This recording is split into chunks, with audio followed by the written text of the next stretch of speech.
வணக்கம் நண்பர்களே, இந்த வீடியோவில் நாம் செமி மாடுலர் கிச்சனோட பெனிஃபிட்ஸ் பற்றி பார்க்க போகிறோம். ரொம்ப முக்கியமான பெனிஃபிட் அப்படின்னு பார்த்தீங்கன்னா, உங்கள் வீட்டை கட்டித்தர கான்ட்ராக்டரோட பைசாலேயே இதை நீங்கள் பண்ணி முடிச்சிடலாம். உங்களுக்கு எக்ஸ்ட்ரா எக்ஸ்பென்ஸ் எதுவும் இருக்காது. அவங்களே உங்களுக்கு கிச்சன் ஸ்லாப் போட்டு கொடுத்துருவாங்க. செமி மாடுலர் கிச்சனை பொறுத்த வரைக்கும் நீங்கள் வீடு கட்டும்போதே மாடுலர் கிச்சன் பண்ணணும், அதுக்கு ஸ்பெண்ட் பண்ணணும் அப்படிங்கிற அவசியம் இல்லை. 1 or 2 years கழிச்சோ அல்லது நீங்கள் விருப்பப்படும் போதோ நீங்கள் மாடுலர் கிச்சன் பண்ணிக்கலாம். எந்த ஒரு மாடுலர் கிச்சனாக இருந்தாலும் அதை நாம் ஃபுல்லி மாடுலர் கிச்சனாக பண்ணும்போது ஏதாவது ப்ராப்ளம் வந்தால் நாம் மொத்த கிச்சனையும் கம்ப்ளீட்டாக பிரித்து எடுக்க வேண்டியது இருக்கும், இன்க்ளூடிங் கிச்சன் ஸ்லாப். ஸோ இந்த மாதிரி டைமில் அது செமி மாடுலர் கிச்சனாக இருந்துச்சுன்னா நீங்கள் கிச்சன் கேபினெட்ஸை மட்டும் பிரித்து எடுத்தால் போதும்.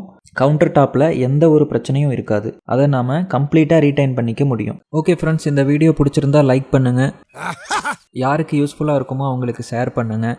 யாரா பூம்புகார பூத பாண்டியா, நான் என்ன பேசுறேன்டா. மெர்லாக் கிச்சன்ஸ் யூடியூப் சேனலுக்கு சப்ஸ்கிரைப் பண்ணுங்கள்.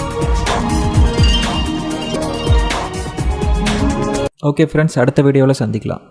கிளம்பு.